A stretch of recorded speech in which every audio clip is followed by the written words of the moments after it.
How important is it to be vigilant when you go out? This story can be perfectly full of answers. The boy came to a strange city on business for the first time. Meet a kind person and introduce him to a nearby hotel. Just go straight down the road in front of you. If it's full, you can also choose hotels run by locals. It not only provides bed and breakfast, and gentle landlady care. Billy thanked each other again and again for their help. He doesn't know anyone here. It is best to choose a well-known hotel, and, at the same time, a woman puts up a sign and make the bed in the room in advance. It's like knowing someone's coming. This is the proportion of carrying luggage and looking around. I accidentally saw the listing for that. The whole person can't help but be torn. I don't know how far the hotel is. The free breakfast is really tempting. But what he didn't know was, the landlady is looking through the cat's eye. Believe that the other party has made a decision. And so it was. Billy stepped forward slowly and rang the doorbell. Please come in. I hadn't taken my finger off the bell. Do come in. It's so cold out, isn't it?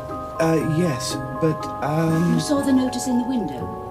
yes, I did. I knew you would. Knew? Landlady didn't explain much. The required room is ready, just waiting for him to check in with his luggage. But Billy still wants to go to the hotel. The landlady said they were full, so call yourself, let the extra guests stay here. Like their affiliated hotels, Billy had no other choice. Walk in and ask about the price of accommodation. I was told it was only £4. There will also be an egg for breakfast. There's no lower price nearby. He's very particular about his residence. Generally, people who travel from other places are not accepted. Billy lamented that he was lucky. Then put down your luggage and look at it for 4 weeks. The landlady suddenly put on the anti-theft lock, explained that it is safer at night. Welcome home, dear. Oh. I tell all my guests that to treat my house as home. Home from home, dear. A sense of intimacy rushed in. The other party is indeed as gentle and considerate as a mother. I learned from the landlady. He owns the whole building. And I have some kind of obsessive-compulsive disorder. Service will be ready anytime, anywhere. That the proportion can be checked in with confidence. Everything is set up. Then came to the room on the 3rd floor. Look at the warm layout inside. And he loved that sense of home. The landlady asked about dinner. He can go and prepare the meal. Proportional euphemism shakes his head and refuses. He ate a sandwich on the train. My mother made them. Ham and watercress. How nice. Plenty of iron and watercress. Good for the blood. He couldn't hear very well. Speaking of getting up early tomorrow to report, I want to rest directly later. The landlady was willing to turn around and leave. Remind him to come downstairs before leaving. Sign your name in the customer book. The law requires a signature. Proportional nod, agreed. The landlady went to the fireplace to adjust the temperature, then warned the dog next to him. Customers can't bark when they go downstairs in a while. The proportion of this matter is packed. I wrote a short message to my parents. Tell yourself that you have arrived safely. I also met a very enthusiastic landlady. Although it feels a little weird, maybe it's because it's more easygoing. Then sign your name in a notebook. The landlady serves hot tea thoughtfully. Billy was surprised. It also has the names of other residents on it. He seems to have seen it somewhere. Is it in the newspaper?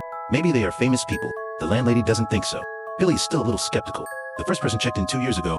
There was another tenant who was him 3 years ago. See the names of these 2 people. It always feels like there's a connection. The landlady told him not to think so much. Sit next to yourself and have a sip of hot tea. The proportions are a little messy. Keep searching for the memories in your mind, remembering that he was a student at Eton School. The landlady denied it was impossible. The boy is at Cambridge. Billy immediately stopped thinking. After a few sips of tea, the landlady talked about how the residents drink tea every day. He stood there. I wonder if the other party still lives here. The landlady smiled and nodded. They both still live with themselves. If circumstances permit, 3 people might be able to talk. Then I asked him how old he was this year. 18. I'm 18. 18. Oh, it's the perfect age. Mr. Mulholland was 17 when he first stayed with me. Proportional call is impossible. 17 years old, no way to go to Cambridge. But if you are gifted, he's a hardworking genius. And you're a full scholarship recipient. It's just that the teeth are not proportionally white. He was a little embarrassed by the praise. The landlady went on to talk about another tenant. He's 28 years old now, but not at all like someone of that age. The whole body is flawless. The scale jerks back. I thought I heard it wrong. The landlady emphasizes the silky skin again. He sensed something. The atmosphere gets weird. The parrot remains silent. Billy wanted to get up and take a closer look. The whole person shook. When he lifted the cloth from the cage, turns out it's actually a model. Just act like the real thing. I did it, dear. You did? Yes. Billy, surprised, didn't realize the seriousness. I just feel a little dizzy. Barely got to the dog. Turns out he's a model, too. The landlady explains that the dog used to fly until the specimen is made, and the world went quiet. Dogs can be with them forever. Billy couldn't take it anymore and collapsed on the sofa. Asked Charlie what he dropped. The landlady did not answer. Instead, make sure he signed his name. If you are forgetful, you should often take it out to sea. Otherwise, you will forget Billy's name, just like the first 2 guests. His eyes widened in horror. Finally remembered those 2 people. They were in the papers. Published in the bizarre disappearance column, eyelids can't stop swirling. The landlady threw her arms around him, and then you toss it into the room. Billy tried his best to escape, but the windows are locked. The same goes for the gate. He gradually stopped breathing. He was completely unconscious. The landlady took off his clothes, gave Billy a good night's sleep, then came to the next room. Cambridge students are still studying hard. The other one is already lying on the bed, staring blankly in front of me. They were made into wax figures. The landlady took away the books before leaving, for these specimens that will always be with them. Of course, he loves it. After saying goodnight, he pushed the cart back to the proportions, placed the tools you use on your lap, start making a new visitor again.